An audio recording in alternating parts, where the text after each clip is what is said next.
Dear students, income tax and G S ടിയുടെ പുതിയൊരു ക്ലാസ്സിലേക്ക് എല്ലാവർക്കും സ്വാഗതം. ഒരുപാട് കുട്ടികൾ മെസ്സേജ് അയച്ചിരുന്നു, ഇൻകം ടാക്സിൻ്റെ മുഴുവൻ ക്ലാസ് ഇതിലില്ലല്ലോ, ബാക്കി കൂടി അപ്ലോഡ് ചെയ്യുമെന്നൊക്കെ ചോദിച്ചിട്ട്. പക്ഷേ പരീക്ഷയുടെ ഡേറ്റ് വന്നു, ജൂൺ 15-ാം തീയതിയാണ് നിങ്ങളുടെ പരീക്ഷ. അപ്പോൾ അതിന് മുമ്പായിട്ട് ഇത് ജസ്റ്റ് ഒന്ന് കവർ ചെയ്യണമെങ്കിൽ ഇങ്ങനെ ഒരുമിച്ചൊരു വീഡിയോ ചെയ്യാനാണ് ഉദ്ദേശിക്കുന്നത്. സെപ്പറേറ്റ് വീഡിയോ ചെയ്യാനുള്ള സമയമല്ല. അപ്പോൾ നമ്മളിനി ഇതിൽ ഡിസ്കസ് ചെയ്യാനുള്ളത് ഡിഫറൻസസ് ബിറ്റ്വീൻ ട്രഡീഷണൽ അല്ലെങ്കിൽ ഇൻഡയറക്റ്റ് ടാക്സ് സിസ്റ്റവും അതോടൊപ്പം തന്നെ ജി എസ് ടി സിസ്റ്റവും തമ്മിലുള്ള ഡിഫറൻസസ്. ഇപ്പോൾ ഇന്ത്യയിൽ 2017 ജൂലൈ 1 മുതൽ നടപ്പാക്കിയിട്ടുള്ളതാണ് ജി എസ് ടി അല്ലേ. അതിനു മുമ്പ് നമ്മുടെ രാജ്യത്ത് ഒരുപാട് ടാക്സുകൾ ഉണ്ടായിരുന്നു. അതായത് ഇപ്പോൾ ഒരു സാധനം വിൽക്കുകയാണെങ്കിൽ അതിൽ വാറ്റായിരുന്നു ടാക്സ് ചാർജ് ചെയ്തിരുന്നത് അല്ലേ. വാല്യൂ ആഡഡ് ടാക്സ്, ഓരോ വാല്യൂവും ആഡ് ചെയ്യുന്നതിനനുസരിച്ച് ടാക്സിൻ്റെ എമൗണ്ടിനും മാറ്റം വന്നിരുന്നു. എന്നാൽ ജി എസ് ടി അപ്ലൈ ചെയ്തപ്പോൾ, ജി എസ് ടി ഇംപ്ലിമെൻറ്റ് ചെയ്തപ്പോൾ ഒരുപാട് മാറ്റം ടാക്സിന് വന്നിട്ടുണ്ട്. അപ്പോൾ ആദ്യമുണ്ടായിരുന്ന, അതായത് 2017 ജൂലൈ 1 മുമ്പും 2017 ജൂലൈ 1 ശേഷവും ടാക്സ് സിസ്റ്റത്തിലുള്ള മാറ്റങ്ങളാണ് എന്തിൽ പറയുന്നത്, difference between traditional, indirect or VAT system and G S T പറയുന്നത്. ആദ്യം നമുക്ക് ട്രഡീഷണൽ അല്ലെങ്കിൽ ഇൻഡയറക്റ്റ് ടാക്സിൽ എന്താണ് പറയുന്നത് നോക്കാം. ഒന്നാമത്തെ പോയിന്റ് നോക്കിക്കോ. It is a complex scheme. It consist of multiple rights, laws and authority അല്ലേ. നമ്മുടെ രാജ്യത്ത് തന്നെ സെൻട്രൽ ഗവൺമെൻറ് ഈടാക്കിയിരുന്ന ഒരുപാട് ടാക്സുകൾ ഉണ്ടായിരുന്നു. നമ്മൾ മുമ്പ് പഠിച്ചതാണ്. സ്റ്റേറ്റ് ഗവൺമെൻറ് ഈടാക്കിയിരുന്ന ഒരുപാട് ടാക്സ് ഉണ്ടായിരുന്നു. ആ എല്ലാ ടാക്സിനും വ്യത്യസ്ത റേറ്റുകളായിരുന്നു, വ്യത്യസ്ത നിയമങ്ങളായിരുന്നു, വ്യത്യസ്ത അതോറിറ്റികളായിരുന്നു അല്ലേ. ഇപ്പോൾ വാറ്റ്, അത് നമ്മൾ പഠിച്ചതാണ്. സ്റ്റേറ്റിൽ അമ്യൂസ്മെൻറ്റ് ടാക്സ്, എൻ്റർടൈൻമെൻറ്റ് ടാക്സ് എന്നൊക്കെ പറയുന്ന, അഡ്വർടൈസ്മെൻറ്റ് ടാക്സ് എന്നൊക്കെ പറയുന്ന ഒരുപാട് ടാക്സ് സിസ്റ്റംസ്. അങ്ങനെ ഒരുപാട് ടാക്സ് സിസ്റ്റംസ് ഉണ്ടായി, ലോസ് ഉണ്ടായി, അതിനൊക്കെ ഓരോ അതോറിറ്റി ഉണ്ടാവും. എല്ലാത്തിനും വ്യത്യസ്ത റേറ്റുകളായിരുന്നു ഉണ്ടായിരുന്നത്. എന്നാൽ ജി എസ് ടി വന്നതോടുകൂടിയോ എന്താണ്, ആകെ കുറച്ച് റേറ്റ് അല്ലേ, ഒറ്റ ടാക്സ് സിസ്റ്റം, അത് ജി എസ് ടി ആയി മാറി. പിന്നെ എല്ലാം ഒരു 4-5 റേറ്റുകൾ മാത്രം, അതിലേക്ക് എല്ലാ പ്രൊഡക്ട്സും സർവീസസും എന്ത് ചെയ്തു, അതിലേക്ക് ഉൾപ്പെടുത്തി. അപ്പോൾ എത്ര സിംപ്ലിസിറ്റി ആയിപ്പോൾ. അന്ന് അത്രയും കോംപ്ലക്സ് സിസ്റ്റം ആയിരുന്ന ഒരു സംഗതിയെ ഇപ്പോൾ എന്താക്കി മാറ്റി, സിമ്പിളാക്കി മാറ്റി. അതാണ് പറയുന്നത്, it is a simple scheme, it included most indirect tax. Indirect ടാക്സിലെല്ലാം, അതായത് ഈ പെട്രോൾ പ്രൊഡക്ട്സും alcoholic products and tobacco products അല്ലാത്ത എല്ലാം ഇതിൽ വന്നു, ജി എസ് ടിയുടെ പരിധിയിൽ വന്നു എന്നുള്ളതാണ് ഒന്നാമത്തെ പോയിന്റ്. രണ്ടാമത്തത്, there are separate taxes and rates അല്ലേ. ട്രഡീഷണൽ ടാക്സിൽ എന്തുണ്ടായിരുന്നു, വാറ്റൊക്കെ ആയ സമയത്ത് ഒരുപാട് ടാക്സ് റേറ്റുകൾ ഉണ്ടായിരുന്നു. എന്നാൽ ജി എസ് ടി എന്താണ്, യൂണിഫോം റേറ്റ്സ് ആണ്. അതല്ലേ പറയുന്നത്, only one C G S T and A uniform S G S T rates across all States. എല്ലാ സംസ്ഥാനത്തും. ഇപ്പോൾ കേരളത്തിൽ ആദ്യം വാറ്റത്തിലായിരുന്നോ അതേ റേറ്റ് അല്ല തമിഴ്നാട് പോയി കഴിഞ്ഞാൽ അല്ലെങ്കിൽ കർണാടക പോയി കഴിഞ്ഞാൽ ചാർജ് ചെയ്തിരുന്നത്, വ്യത്യസ്ത റേറ്റുകളായിരുന്നു. എന്നാൽ ഇപ്പോൾ അങ്ങനെയല്ല, എല്ലായിടത്തും ഒരേ റേറ്റ്, യൂണിഫോം റേറ്റ്സ് ആണ് എന്ത് ചെയ്യുന്നത്, ചാർജ് ചെയ്യുന്നത്. ഓക്കെ. മൂന്നാമത്തത്, burden of tax payer is higher. Tax അടക്കുന്ന ആളെ ബർഡൻ എന്ന് പറയുന്നത് വലിയൊരു സംഖ്യയായിരുന്നു. എന്നാൽ ജി എസ് ടി ആയപ്പോൾ ഡബിൾ ടാക്സേഷൻ ഒഴിവാക്കി അല്ലേ, കൺസംഷൻ ബേസ്ഡ് ടാക്സ് ആയി. അതുകൊണ്ട് തന്നെ നമുക്കറിയാം, വാല്യൂ ആഡഡ്, ഓരോ വാല്യൂ ആഡ് ചെയ്യുന്നതിനനുസരിച്ച് ടാക്സ് കൊടുക്കണമായിരുന്നു. അപ്പോൾ ടാക്സ് അടക്കുന്ന ആളെ സംബന്ധിച്ചിടത്തോളം വലിയൊരു എമൗണ്ട് അവർ ടാക്സ് ഇനത്തിൽ അടക്കണമായിരുന്നു. പക്ഷേ ഇപ്പോൾ എന്തിൻ്റെ ആവശ്യമില്ല, അങ്ങനെ വലിയ എമൗണ്ട് ടാക്സ് അടക്കേണ്ട ആവശ്യമില്ല. Tax burden expected to be reduce അല്ലേ, എത്രയാണെന്ന് കുറയും എന്നാണ് അന്ന് എന്ത് ചെയ്തത്, എക്സ്പെക്റ്റ് ചെയ്തിരുന്നത്. അടുത്തത്, no power to central and state government on same subject matter of tax. ടാക്സുമായി ബന്ധപ്പെട്ട് സെൻട്രൽ ഗവൺമെൻറ്റിനും സ്റ്റേറ്റ് ഗവൺമെൻറ്റിനും ഒരു പവർ തന്നെ ഉണ്ടായിരുന്നില്ല. അതായത് സെൻട്രൽ ഗവൺമെൻറ് കാര്യങ്ങൾ ചെയ്യും, സ്റ്റേറ്റ് ഗവൺമെൻറ് കാര്യങ്ങൾ ചെയ്യും. അല്ലാതെ രണ്ടിനും ഒരേ പവറും കാര്യങ്ങളൊന്നും ഉണ്ടായിരുന്നില്ല. എന്നാൽ ജി എസ് ടി വന്നപ്പോൾ എന്തായി, നമുക്കറിയാം, ഒരു പ്രൊഡക്റ്റിൻ്റെ സി ജി എസ് ടിയും എസ് ജി എസ് ടിയും, സെൻട്രൽ ജി എസ് ടിയും സ്റ്റേറ്റ് ജി എസ് ടിയും എപ്പോഴും ഒരേപോലെ ആയിരിക്കും. ഒരു പ്രോഡക്റ്റിന് 10% ടാക്സ് ഉണ്ടെങ്കിൽ അത് സെൻട്രലിലും സ്റ്റേറ്റും 10 ആയിരിക്കും. അപ്പോൾ ഈ രണ്ട് ആളുകൾ, അതായത് സെൻട്രൽ ഗവൺമെൻറ്റും സ്റ്റേറ്റ് ഗവൺമെൻറ്റും ഒരു മ്യൂച്വൽ അണ്ടർസ്റ്റാൻഡിങ്ങിലേ പോകാൻ പറ്റുള്ളൂ. അവർ പരസ്പരം കൂടിച്ചേർന്നിട്ടാണ് നിയമങ്ങൾ ഉണ്ടാക്കുന്നത്. അത്തരത്തിലുള്ള കാര്യങ്ങളാണ് അതിൽ പറയുന്നത്. Both central and state government are vested with the power to make laws on G S T. രണ്ടിന് ഗവൺമെൻറ് കൂടിയിട്ടാണ് എന്ത് ചെയ്യുന്നത്, അവിടെ നിയമങ്ങൾ, ജി എസ് ടി നിയമങ്ങൾ ഉണ്ടാക്കുന്നത്. മറ്റൊന്ന്, tax compliance is complex because of existence of multiple tax regulations. അല്ലേ? നമുക്കറിയാം 2017 മുമ്പ് ഒരുപാട് ടാക്സ് സിസ്റ്റം ഉണ്ടായപ്പോൾ അത് കോംപ്ലക്സ് ആയിരുന്നു. കാരണം ഒരുപാട് ടാക്സ് റെഗുലേഷൻസ് ഉണ്ടായിരുന്നു, ഒരുപാട് ടാക്സ് നിയമങ്ങൾ, ലോസ് ഒക്കെ ഉണ്ടായിരുന്നു. എന്നാൽ GST അങ്ങനെയായോ? ഇല്ല, ഒറ്റൊന്നാണല്ലോ. അതുകൊണ്ട് അതിൻ്റെ ലോസ് മാത്രം നോക്കിയാൽ മതി, അല്ലേ? Compliance is simpler because there is only one tax regulation. ഒറ്റ ടാക്സ് റെഗുലേഷൻ മാത്രമേ എവിടെ ഉള്ളൂ ഇപ്പോൾ GST വന്നതോടുകൂടി ഉള്ളൂ എന്നുള്ളതാണ്. മറ്റൊന്ന്, taxable event on sale of goods. സാധനങ്ങൾ വിൽക്കുമ്പോൾ മാത്രമാണ് എന്ത് ചെയ്യുന്നത് ടാക്സബിൾ ഈവൻ്റ് ആയിരുന്നത്. എന്നാൽ GSTയിൽ taxable event on every supply of goods and services. സാധനങ്ങളും സേവനങ്ങളും സപ്ലൈ ചെയ്യുമ്പോൾ, സപ്ലൈ എന്ന് പറഞ്ഞാൽ ഒരുപാട് മീനിങ് ഉണ്ട്. വിൽക്കുക എന്നുള്ളത് മാത്രമല്ല, എക്സ്ചേഞ്ച് ചെയ്യുക, ബാർട്ടർ സിസ്റ്റം, അങ്ങനെ ഒരുപാട് മീനിങ് ഉള്ള ഒന്നാണ് ഇത് സപ്ലൈ എന്ന് പറയുന്നത്. എന്നാൽ വാറ്റ് സിസ്റ്റം, വാറ്റ് മൈ മീൻസ് എന്താണ് 2017 മുമ്പുണ്ടായിരുന്ന എല്ലാ സിസ്റ്റംസ്, എല്ലാ ഇൻഡയറക്റ്റ് സിസ്റ്റംസും എന്തായിരുന്നു സെയിലിന് മാത്രമായിരുന്നു, ഗുഡ്സിന് മാത്രമായിരുന്നു. ഇപ്പം അങ്ങനെയാണോ? അല്ല. സപ്ലൈ എന്ന് പറഞ്ഞാൽ ഒരുപാട് മീനിങ് ഉണ്ട്. സപ്ലൈ എന്താ നമുക്ക് ഡീറ്റെയിൽ ആയിട്ട് വേറെ പഠിക്കാണ്ട്. അപ്പോൾ അതെല്ലാം ഓരോ സപ്ലൈക്കും ചാർജ് ചെയ്യുന്ന ഈവൻ്റ് അവിടെ വരും, GSTയിൽ വരുന്നുള്ളതാണ്. മറ്റൊന്ന്, no tax share by central and state, അല്ലേ? ആദ്യം സെൻട്രൽ ഗവൺമെൻറ് അവരുടേത് അവർ ഈടാക്കും, സ്റ്റേറ്റ് ഗവൺമെൻറ് അവരുടേതും അവർ ഈടാക്കുകയായിരുന്നു ചെയ്തിരുന്നത്. സെൻട്രൽ ഗവൺമെൻറ്റും സ്റ്റേറ്റ് ഗവൺമെൻറ്റും എന്ത് ചെയ്തിരുന്നില്ല, ടാക്സ് പരസ്പരം വീതിച്ചെടുത്തിട്ടൊന്നും ഉണ്ടായിരുന്നില്ല, അല്ലേ? ഇപ്പോൾ സെൻട്രൽ ഗവൺമെൻറ് സ്റ്റേറ്റ് ഗവൺമെൻറ് എന്ത് ചെയ്യേണ്ടി വരും? ആരെങ്കിലും ഒരു പർട്ടിക്കുലർ പ്രൊഡക്റ്റ് സർവീസസ് ട്രാൻസ്ഫർ ചെയ്യുമ്പോൾ, സപ്ലൈ ചെയ്യുമ്പോൾ ടാക്സ് ചാർജ് ചെയ്ത് കഴിഞ്ഞാൽ അവർ രണ്ടും വീതിച്ചെടുക്കണം. അതേപോലെ IGST ഒക്കെ ഈ നമ്മുടെ ഇൻ്റർ സ്റ്റേറ്റ്, രണ്ട് സംസ്ഥാനങ്ങൾ തമ്മിലുള്ള ട്രാൻസാക്ഷനാണ് നടക്കുന്നതെങ്കിൽ അവിടെ എന്ത് ചെയ്യും? ഇൻറ്റഗ്രേറ്റഡ് GST ആണ് ചാർജ് ചെയ്യുക, അല്ലേ? അത് പിന്നെ എന്ത് ചെയ്യും? സെൻട്രൽ ഗവൺമെൻറ്റാണ് ചാർജ് ചെയ്യുന്നത്, അത് സ്റ്റേറ്റ് ഗവൺമെൻറ്റിനൊക്കെ വീതിച്ച് കൊടുക്കുക ചെയ്യുക. അങ്ങനെ ഒരു വീതിക്കൽ എവിടെയുള്ളൂ? GSTയിലുള്ളൂ. സാധാരണ ഇതിന് മുമ്പുണ്ടായിരുന്നതിൽ അങ്ങനെ ഉണ്ടായിരുന്നോ? ഇല്ല. നമ്മൾ പറയുന്നത് no tax share by central and state.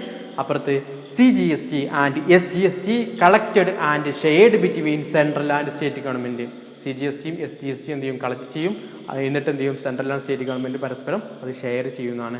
മറ്റൊന്ന്, VAT is not applicable on services. VAT value add tax എന്തെങ്കിലും ഉണ്ടായിരുന്നില്ല, സർവീസസിന് അപ്ലിക്കബിൾ അല്ലായിരുന്നു. GST എന്താണ്? സർവീസസിലും കൂടി അപ്ലിക്കബിൾ ആയിട്ടുള്ള ഒന്നാണ് GST. മറ്റ് സർവീസ് വേറെ, സർവീസ് ടാക്സ് തന്നെയായിരുന്നു, ഗുഡ്സിനായിരുന്നു വാറ്റ്. എന്നാൽ ഇപ്പം അങ്ങനെയാണോ? അല്ല, രണ്ടിനും GST തന്നെയാണ്. മറ്റൊന്ന്, online payment of tax is not compulsory. Online payment എന്തല്ല, കമ്പൽസറി അല്ലായിരുന്നു. പക്ഷെ ഇപ്പോഴോ online payment is compulsory if the amount is more than ₹10,000. 10,000 രൂപയ്ക്ക് മുകളിലുള്ള ഒരു എമൗണ്ട് ആണ് എന്ത് ചെയ്യുന്നത്? കൈമാറ്റം സാധനങ്ങൾ സപ്ലൈ ചെയ്യുന്നതെങ്കിൽ, ടാക്സ് എമൗണ്ട് ആണെങ്കിൽ അതിനെന്ത് ചെയ്യണം? 10,000 രൂപയ്ക്ക് അല്ലെങ്കിൽ അതിനേക്കാൾ വലിയ ഒരു എമൗണ്ട് ആണ് ടാക്സ് എമൗണ്ട് എങ്കിൽ അത് ഓൺലൈനായിട്ട് പേയ്മെൻറ്റ് നടത്തണം എന്നുള്ളതാണ് പറയുന്നത്. അപ്പോൾ ഈ ഒരു 9 ഡിഫറൻസസ് നിങ്ങൾ പഠിക്കണം. നമ്മുടെ ഇപ്പോൾ പരീക്ഷയ്ക്ക് ചോദിക്കുകയാണ് what are the difference between indirect system, traditional indirect system and GST ചോദിച്ചു കഴിഞ്ഞാൽ ജസ്റ്റ് എന്താണ് GST എന്നൊക്കെ എഴുതി എന്നിട്ട് വേണം നിങ്ങൾ എന്ത് ചെയ്യാൻ ഇതിൻ്റെ ഡിഫറൻസ് ചെയ്താൽ. ഇതേപോലെ കോളം മാത്രം വരച്ച് എഴുതരുത്. ഓക്കെ, അപ്പോൾ നോക്കുക, ഇറ്റ്സ് എ കോംപ്ലക്സ് സ്കീമാണ്. അതെന്താണ്? സിമ്പിളാണ്. സെപ്പറേറ്റ് ടാക്സ് സിസ്റ്റംസ് ലോസ് ഒക്കെ ഉണ്ടായിരുന്നു, ഇപ്പോൾ ഒറ്റൊന്ന് മാത്രമാണ്.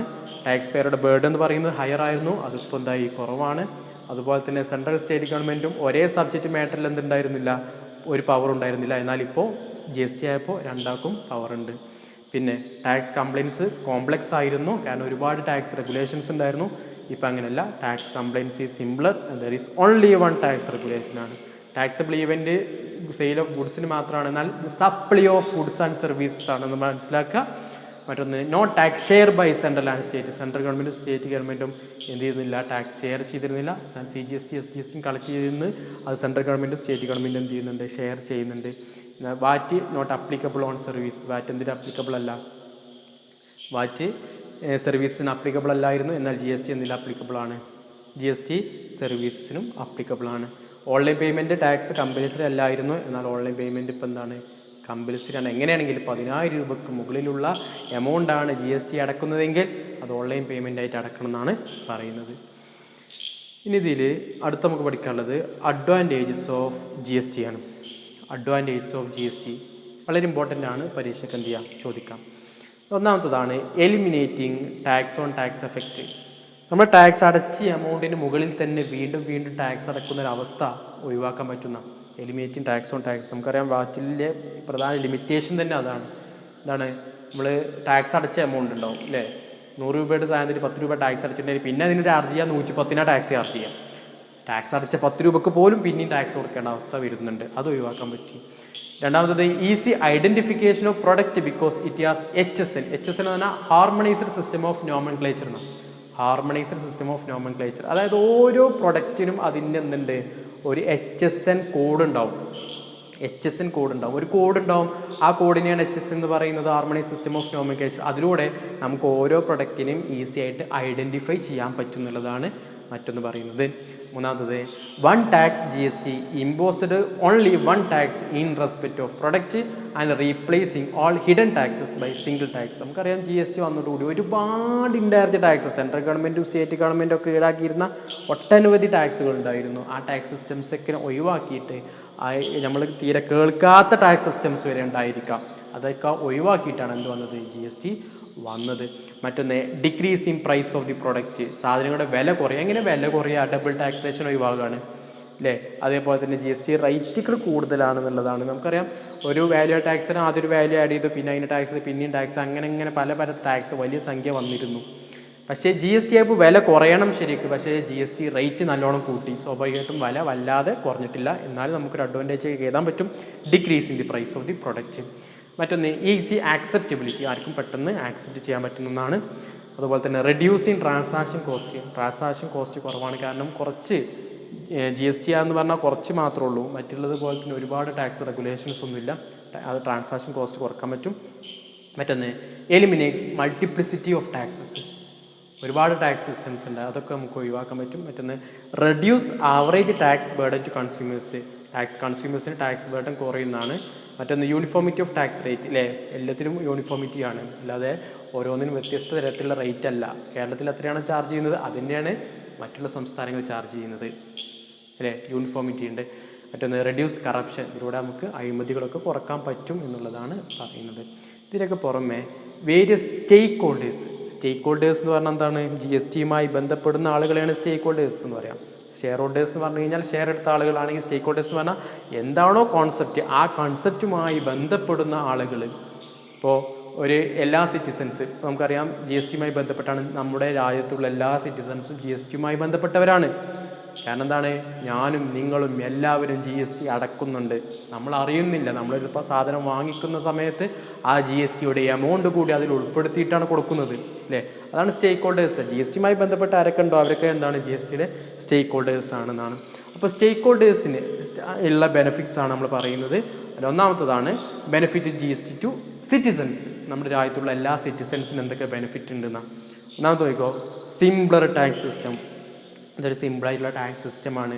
രണ്ടാമത്തത് reducing price of the product, അതായത് മൾട്ടിപ്ലിസിറ്റി ഓഫ് ടാക്സ് ഇല്ലാത്തതുകൊണ്ട് തന്നെ റേറ്റ് എന്ത് ചെയ്യാൻ പറ്റും, ആ സാധനങ്ങളുടെ വില കുറയുന്നതാണ്. മറ്റൊന്ന് uniform prices throughout the country, നമ്മുടെ രാജ്യത്തുടനീളം ഒരേ വിലയാണ് ചാർജ് ചെയ്യുന്നത് അല്ലേ.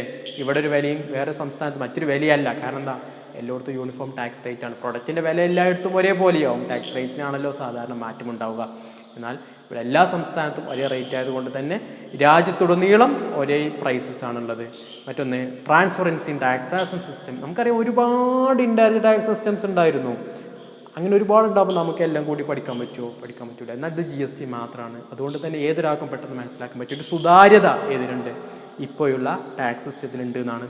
മറ്റൊന്ന് എംപ്ലോയ്മെൻറ്റ് ഓപ്പർച്യൂണിറ്റീസ് അല്ലേ, പുതിയൊരു സിസ്റ്റം വരികയാണ്, സ്വാഭാവികമായിട്ടും അതിലൂടെ എന്ത് ചെയ്യും, ഒരുപാട് ആളുകൾക്ക് എംപ്ലോയ്മെൻറ്റ് ഓപ്പർച്യൂണിറ്റീസ് ഒക്കെ ഉണ്ടാവും. അതാണ് എന്ത് benefit of GST to citizens. മറ്റൊന്ന് benefit to trade and industry, അതായത് കച്ചവട സ്ഥാപനങ്ങൾക്കും ഇൻഡസ്ട്രീസിനൊക്കെ എന്തൊക്കെ ബെനിഫിറ്റാണ് GST വന്നോടുകൂടി ഉള്ളത് എന്നാണ്. ഒന്നാമത് പറയുന്നത് റെഡ്യൂസിങ് മൾട്ടിപ്ലിസിറ്റി ഓഫ് ടാക്സസ്, ഒരുപാട് ടാക്സ് ഉണ്ടായിരുന്നു, മൾട്ടിപ്ലിസിറ്റി ഒരുപാട് പലതരത്തിൽ നമുക്കറിയാമല്ലോ, ഇഷ്ടം പോലെ ടാക്സ് സെൻട്രൽ ഗവൺമെൻറ്റും സ്റ്റേറ്റ് ഗവൺമെൻറ്റും ഉണ്ടാക്കിയിരുന്നത്, അതൊക്കെ കുറക്കാൻ പറ്റും. പിന്നെ മിറ്റിഗേഷൻ ഓഫ് ഡബിൾ ടാക്സേഷൻ, നമ്മൾ അടച്ച എമൗണ്ടിന് പിന്നെയും ടാക്സ് അടക്കുന്നൊരവസ്ഥ ഉണ്ടായിരുന്നു, അതാണ് ഡബിൾ ടാക്സേഷൻ അല്ലേ, അത് ഒഴിവാക്കാൻ പറ്റും. മറ്റൊന്ന് development of common national market, ഇതിലൂടെ എന്ത് ചെയ്യും, എല്ലാ രാജ്യത്തും നമ്മുടെ രാജ്യത്തെ എല്ലായിടത്തും എന്താണ്, നാഷണൽ മാർക്കറ്റിൽ തന്നെ ഒരു കോമൺ ഒരു യൂണിഫോമിറ്റി ഉണ്ട്, അതിലൂടെ നമ്മുടെ രാജ്യത്തെ എല്ലായിടത്തും ഒരുപോലെയുള്ള ഡെവലപ്മെൻറ്റ് വരാൻ പറ്റും. മറ്റൊന്ന് simpler tax regime and fewer rates, കുറഞ്ഞ റേറ്റ്സ് ആണ്, സിമ്പിൾ ടാക്സ് സിസ്റ്റമാണ് GST എന്നുള്ളതാണ്. ബെനിഫിറ്റ് ടു ട്രേഡ് ആൻഡ് ഇൻഡസ്ട്രിയിൽ പറയുന്നത് reducing multiplicity of taxes, mitigation of double taxation, development of common national market, simpler tax regime and fewer trades. ഇനി ഗവൺമെൻറ്റിന് GST കൊണ്ട് എന്തൊക്കെ ബെനിഫിറ്റാണുള്ളതെന്നാണ്. ഒന്നാമത് പറയുന്നത് a uniform common national market to boost foreign investment and make in India camp. അതായത് നമ്മൾ നേരത്തെ പറഞ്ഞത് കോമൺ നാഷണൽ മാർക്കറ്റ്, രാജ്യത്തുടനീളം എല്ലായിടത്തും ഒരേ ഒരു മാർക്കറ്റ്, ഒരു യൂണിഫോമിറ്റി അല്ലേ, അതിലൂടെ മേക്ക് ഇന്ത്യ ക്യാമ്പയിലൊക്കെ എന്ത് ചെയ്യാൻ പറ്റും, മറ്റുള്ള ആളുകൾ വിദേശ രാജ്യങ്ങളിലൊക്കെ ഇൻവെസ്റ്റ്മെൻ്റ് ഒക്കെ കിട്ടുമെന്നാണ് പറയുന്നത്. മറ്റൊന്ന് ബൂസ്റ്റ് ടു എക്സ്പോർട്ട് കൂടും. മാനുഫാക്ചറിങ് ആക്ടിവിറ്റി, നമ്മൾ സാധനം നിർമ്മിക്കുന്നത്, നമ്മുടെ രാജ്യത്ത് സാധനം നിർമ്മിക്കുന്നത് കൂടും. ജനറേഷൻ ഓഫ് എംപ്ലോയ്മെൻറ്റ് ഓപ്പർച്യൂണിറ്റീസ് കൂടും. റെഡ്യൂസ്ഡ് പോവർട്ടി, ദാരിദ്ര്യം കുറയും. And increase GDP growth. കണക്കാണ്. ഇതൊക്കെ നടന്നിട്ടുണ്ടോ എന്നില്ല നമ്മൾ നോക്കേണ്ട. നമ്മൾ ഈ പോയിൻ്റൊക്കെ പഠിക്കുക. ബൂസ്റ്റ് എക്സ്പോർട്ട് കൂടും. മാനുഫാക്ചറിങ് ആക്ടിവിറ്റി കൂടും. ജനറേഷൻ ഓഫ് എംപ്ലോയ്മെൻറ്റ് ഓപ്പർച്യൂണിറ്റീസ് കൂടും. ലീഡിങ് ടു റെഡ്യൂസ്ഡ് പോവർട്ടി, ദാരിദ്ര്യം കുറയും. ആൻഡ് ഇൻക്രീസ് GDP ഗ്രോത്തിൽ എന്ത് ചെയ്യും, വളർച്ച ഉണ്ടാവും എന്നൊക്കെ പറയുന്നുണ്ട്. മറ്റൊന്ന് uniform SGST and IGST rates to reduce incentive for tax evasion. Tax evasion എന്ന് പറഞ്ഞാൽ എന്താ, നമുക്ക് നിയമം ലംഘിച്ചുകൊണ്ട് നമ്മൾ ടാക്സ് അടക്കേണ്ട എമൗണ്ടിനെ അടക്കാതിരിക്കുകയാണെങ്കിൽ അതിനാണ് ടാക്സ് ഇവേഷൻ എന്ന് പറയാം അല്ലേ. ടാക്സ് അവോയ്ഡൻസ് എന്ന് പറഞ്ഞാൽ എന്താ, ടാക്സ് അവോയ്ഡൻസ് പറഞ്ഞാൽ നിയമം ലംഘിക്കാതെ നമുക്ക് ടാക്സ് അടക്കേണ്ട എമൗണ്ടിൻ്റെ ബാധ്യതയെ കുറക്കാൻ പറ്റും. അതിനാണ് ടാക്സ് അവോയ്ഡൻസ് പറയുക. ടാക്സ് ഇവേഷൻ എന്ന് പറഞ്ഞു കഴിഞ്ഞാൽ നിയമം ലംഘിച്ചുകൊണ്ടാണ്. അപ്പോൾ ഇവിടെ യൂണിഫോം CGST IGST ഒക്കെ റേറ്റ്സ് ആണുള്ളത്. അതുകൊണ്ട് നമുക്ക് എന്ത് ചെയ്യാൻ പറ്റും, അതിലൂടെ ടാക്സ് ഇവേഷൻ, നിയമം ലംഘിച്ചുകൊണ്ട് എന്ത് ചെയ്യുന്നു, പല ആളുകളും ടാക്സ് കൊടുക്കാതിരുന്നിരുന്നു. അതൊക്കെ ഒഴിവാക്കാൻ ഇതിലൂടെ പറ്റുമെന്നാണ് പറയുന്നത്. അതുകൊണ്ട് ഗവൺമെൻറ്റിന് വെച്ചല്ലേ, ഗവൺമെൻറ് അത് ബെനിഫിറ്റായിട്ട് കണക്കാക്കും. മറ്റൊന്ന് ഇംപ്രൂവ്ഡ് റവന്യൂ കളക്ഷൻ, നമ്മുടെ രാജ്യത്തിൻ്റെ റവന്യൂ കൂടും. മറ്റൊന്ന് reduction of transaction cost as no requirement of multiple record keeping അല്ലേ. നമുക്കറിയാം പലതരത്തിലുള്ള GST ടാക്സ് സിസ്റ്റം ഉണ്ടാകുമ്പോൾ സ്വാഭാവികമായിട്ടും ഓരോന്നിനും സെപ്പറേറ്റ് ബുക്സ് ഓഫ് അക്കൗണ്ട്സ് ഒക്കെ മെയിൻറ്റെയിൻ ചെയ്യേണ്ടി വന്നിരുന്നു. എന്നാൽ ഇപ്പോൾ അതിൻ്റെ ആവശ്യമുണ്ടോ? ഇപ്പോൾ GST മാത്രമല്ലേ ഉള്ളൂ, ഇത് മാത്രം മെയിൻറ്റെയിൻ ചെയ്താൽ മതി. അതിലൂടെ നമുക്ക് ട്രാൻസാക്ഷൻ കോസ്റ്റ് കുറക്കാൻ പറ്റും. മറ്റൊന്ന് എഫിഷ്യൻറ്റ് യൂസ് ഓഫ് റിസോഴ്സസ്, നമ്മളുടെ രാജ്യത്തുള്ള എല്ലാ റിസോഴ്സസും എഫിഷ്യൻ്റായിട്ട് ഉപയോഗിക്കുന്നതാണ് 100% ഉപയോഗിക്കാൻ പറ്റുമെന്നാണ് അർത്ഥം. അപ്പോൾ നമ്മൾ പറഞ്ഞു വന്നത് അഡ്വാൻറ്റേജ് ഓഫ് GST ആണ്. ആദ്യം കുറച്ച് അഡ്വാൻറ്റേജസ് പറഞ്ഞു. നമുക്കൊരു 4 മാർക്കിനൊക്കെ പരീക്ഷയ്ക്ക് ചോദിക്കുന്നത് എങ്കിൽ, ഷോർട്ടസ്റ്റ് ഒക്കെയാണ് ചോദിക്കുമെങ്കിൽ ഈ കാര്യങ്ങൾ എഴുതിയാൽ മതി. ഇനി അതല്ല essay ക്വസ്റ്റിന് ചോദിക്കുകയാണെങ്കിൽ എന്ത് ചെയ്യണം, ഇതുകൂടി എഴുതണം. 3 തരത്തിലുള്ള സ്റ്റേക്ക് ഹോൾഡേഴ്സിനുള്ള ബെനിഫിറ്റ് ഉണ്ട് അല്ലേ. സിറ്റിസൺസിനുണ്ട്, അതുപോലെ തന്നെ ട്രേഡ് ആൻഡ് ഇൻഡസ്ട്രീസിനുണ്ട്, ഗവൺമെൻറ്റിനുണ്ട്. ഇതും 3 എന്ത് ചെയ്യണം, ശരിക്കും പഠിച്ച് എഴുതണം. ഓക്കെ, ഇനി നമുക്ക് പഠിക്കാനുള്ളത് കോമ്പണൻസ് ഓഫ് GST ആണ്. കോമ്പണൻസ് ഓഫ് GST എന്തൊക്കെ കൂടിയതാണ് GST, അത്രേ ഉള്ളൂ. അതിൽ നമ്മളിപ്പോൾ പറഞ്ഞിട്ടുള്ള 3 കാര്യങ്ങൾ തന്നെ വരുന്നത്. കോമ്പണൻസ് ഓഫ് GSTയിൽ 3 കാര്യങ്ങളുണ്ട്. 1 CGST, 2 SGST, 3 IGST. CGST, SGST, IGST.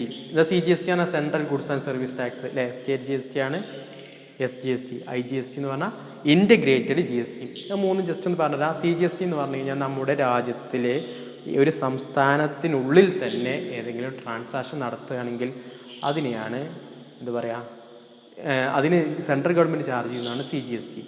ഉദാഹരണത്തിന് കേരളത്തിൽ തിരുവനന്തപുരത്തു നിന്നും കൊല്ലത്തേക്ക് ഒരു ട്രാൻസാക്ഷൻ നടന്നു, ഒരാൾ സപ്ലൈ ചെയ്തു സാധനങ്ങൾ അല്ലെങ്കിൽ സർവീസസ്, അതിന് ടാക്സ് ചാർജ് ചെയ്യും, സെൻട്രൽ ഗവൺമെൻറ് ചാർജ് ചെയ്യും, അതാണ് സെൻട്രൽ GST. അതേ ട്രാൻസാക്ഷന് തന്നെ സ്റ്റേറ്റ് ഗവൺമെൻറ് ചാർജ് ചെയ്യും, അതാണ് സ്റ്റേറ്റ് GST. എന്നാൽ 2 സംസ്ഥാനങ്ങൾ തമ്മിലുള്ള ട്രാൻസാക്ഷൻ നടത്തുകയാണെങ്കിൽ അതാണ് ഇൻ്റർ സ്റ്റേറ്റ് ട്രാൻസാക്ഷൻ അല്ലേ. 2 സംസ്ഥാനങ്ങൾ തമ്മിലല്ലേ നടക്കുന്നത്, അതിനെയാണ് അപ്പോൾ ചാർജ് ചെയ്യുന്നതാണ് IGST. അത് സെൻട്രൽ ഗവൺമെൻറ്റാണ് ചാർജ് ചെയ്യുക. എന്നിട്ട് എന്ത് ചെയ്യും, സ്റ്റേറ്റ് ഗവൺമെൻറ്റുകൾക്ക് വിധിച്ചു കൊടുക്കും. അപ്പോൾ സെൻട്രൽ GST എന്ന് പറഞ്ഞാൽ ഇൻട്രാ സ്റ്റേറ്റ് ട്രാൻസാക്ഷനാണ്. SGSTയും ഇൻട്രാ സ്റ്റേറ്റ് ആണ്. എന്നാൽ IGST ഇൻ്റർ സ്റ്റേറ്റ് ട്രാൻസാക്ഷൻ ആണെന്ന് എന്ത് ചെയ്യുക, ജസ്റ്റ് മനസ്സിലാക്കി വെക്കുക. ഓക്കെ, 2 സംസ്ഥാനങ്ങൾ തമ്മിലാവുമ്പോഴാണ് IGST വരിക എന്നൊന്ന് മനസ്സിലാക്കി വെക്കുക. നമുക്ക് ജസ്റ്റ് ഒന്ന് നോക്കാം. CGST എന്ന് പറഞ്ഞാൽ central goods and service tax. It is a tax levied on word ശ്രദ്ധിക്കണം, intra state supplies of both goods and services by central government. ഒരു സംസ്ഥാനത്തിനുള്ളിലുള്ള ട്രാൻസാക്ഷൻ നടക്കുമ്പോൾ അതിന് സെൻട്രൽ ഗവൺമെൻറ് ചാർജ് ചെയ്യുന്നതാണ് CGST.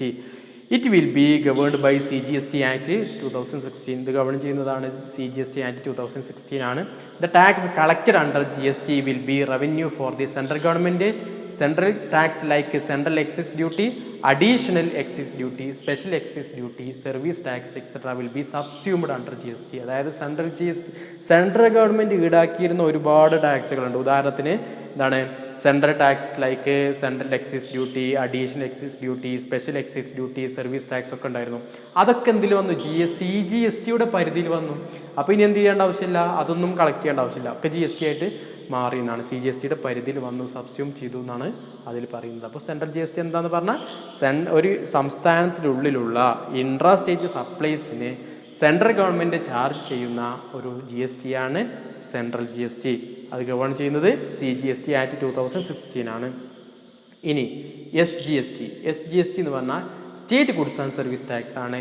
ഇതും എന്തിന് തന്നെയാണ്? Intra state supply of goods and സർവീസസിന് സ്റ്റേറ്റ് ഗവൺമെൻറ് ചാർജ് ചെയ്യുന്നതാണ് SGST.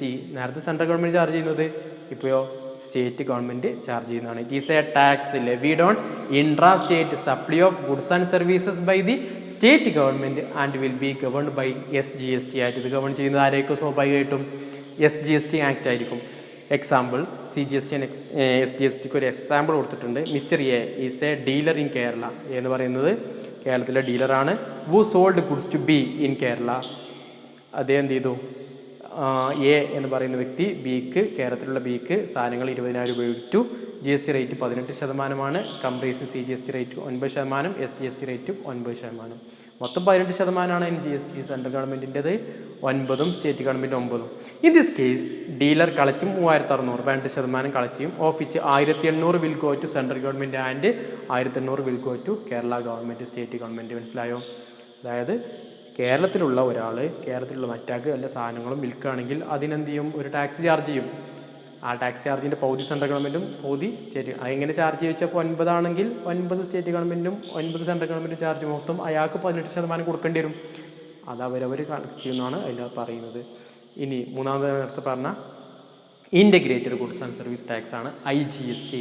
അവിടെ വേർഡ് മാറ്റേണ്ടത് inter state supplies of goods and service ആണ്. ഇൻ്റർ സ്റ്റേറ്റ്, സംസ്ഥാനങ്ങൾ തമ്മിലാണെന്നുള്ള കാര്യം പ്രത്യേകം മനസ്സിലാക്കണം. ഓക്കെ.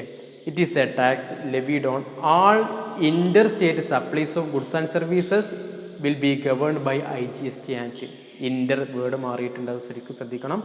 പിന്നെ ഗവൺ ചെയ്യുന്നതോ IGST ആക്ട് ആണ്. It will applicable on any supply of goods and services in both in case of import into India and export from India under IGST. tax will be shared between central and state government.